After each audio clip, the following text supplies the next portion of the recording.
Good morning. This is Gina. I'm coming at you barefaced this morning because I want to show you what I think is one of the most important steps in your skincare and skin rejuvenation.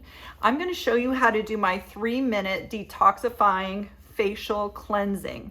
This should be done once or twice per day.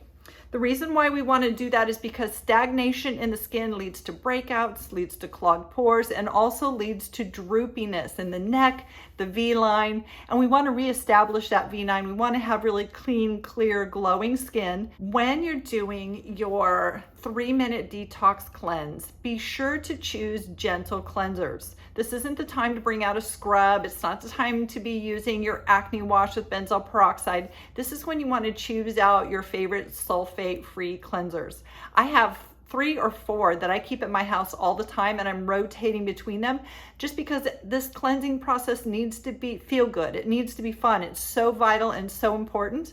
So 3 of the cleansers that I have at home right now that I'm kind of going back and forth between: Neogenesis cleanser. This is that lactic acid wonder that I talk about all the time.